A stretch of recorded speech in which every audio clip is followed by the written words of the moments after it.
let's talk about a secret weapon for success. A way to get right to the heart of what people truly want. Today, we're going to dive into this amazing framework that can completely transform your conversations, supercharge your proposals, and honestly, unlock a whole new level of success for you. So, have you ever been there? You pour hours, maybe even days, into crafting the perfect proposal, only to have it fall completely flat. Ugh, it's one of the most frustrating feelings, right? Well, it almost always boils down to one simple thing: you weren't asking the right questions. The legendary Zig Ziglar absolutely nailed it with this quote. This is the whole philosophy we're talking about today. See, the goal isn't to just push your own agenda. The real path to success, the most effective one, is to first understand and then help other people get what they truly want. Once you master that, your own success just, well, it naturally follows. So, the big question is, how do we get better at this? How do we make that shift from just talking at people to really, truly understanding them?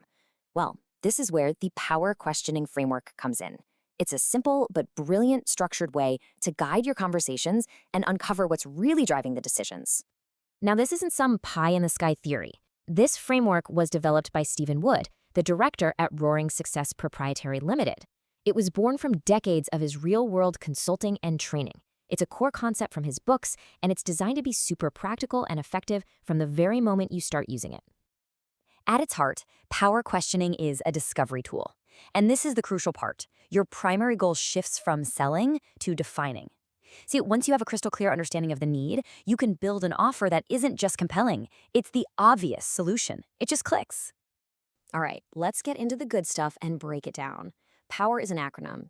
POWER, which makes it incredibly easy to remember, especially when you're in one of those high-stakes conversations. We're going to walk through each letter step by step. So here's our roadmap: pain, opportunity, wants, expected result, and finally risk. Think of each one like a layer you're peeling back. You're building on the last one to move from just a surface-level problem to a really deep, shared understanding of the entire situation.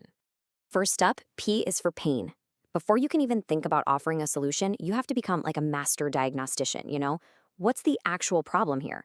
And don't stop at the first answer. You got to dig deeper. Ask about the symptoms. How does this pain show up day to day? When does it happen? What have they already tried that didn't work? You're basically mapping out the entire problem area. Okay, next we move to O for opportunity. So if that pain you just diagnosed were to just disappear, what's the prize? What's the upside?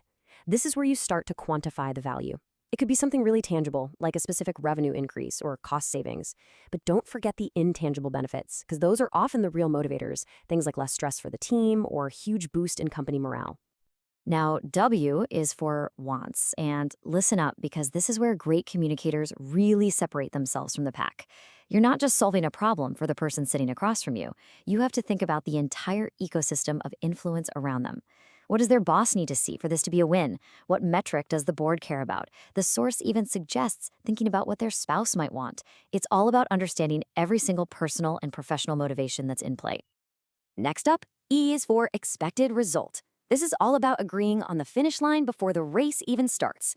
And this is critical. Success has to be defined in the customer's language, not yours. You have to ask them directly, how will we know specifically that we've succeeded? A framework like SMART goals is perfect here to make sure everyone is completely aligned on what success looks like. And finally, we have R for risk. Now, this isn't about being negative. It's about being a realist. What could possibly derail this project? Are there some difficult stakeholders we need to be aware of? Is the timeline a little ambitious? By identifying these potential roadblocks together right up front, you build a ton of trust and you ensure a much, much smoother journey toward that expected result. Okay, so we've seen how power questioning can totally transform your professional life. But here's a thought. What if we took this same powerful framework and turned it inward? What if you used it to build a proposal for yourself? Just look at how this reframes the questions. The logic is exactly the same. Instead of a company's pain, what's the personal frustration that's holding you back? And instead of the client's wants, what do you really, really want for your own life or your career? It's the same powerful lens, just focused on your own goals. Because in the end, it doesn't matter if you're talking to a multi-million-dollar client or you're looking at yourself in the mirror. The goal is always the same: to cut through all the noise, get past those surface-level answers, and uncover what you or they really, really want. So now that you have this powerful framework, the real question is, what are you going to do with it? Knowledge is just potential. It's the action you take that creates real change. And please remember this, consistency is the absolute key. Using this framework once might be interesting, sure, but using it consistently, that will be transformative. It's this disciplined, consistent approach that allows you to create true value, not just for yourself, but for everyone your success touches. So let's do a quick self-assessment right here, right now. As you look at POWER, which one of those letters just jumps out at you as your biggest weakness? Maybe you're great at finding the pain, but you really struggle to define the opportunity. Or maybe you need to get way better at uncovering those deep underlying wants. Identifying your personal starting point, well, that's your first step. Look, by consistently asking better questions of your clients and of yourself, you unlock a much clearer path to success. So, armed with this framework, I have one last question for you. What is the very first step you will take today to create your own roaring success?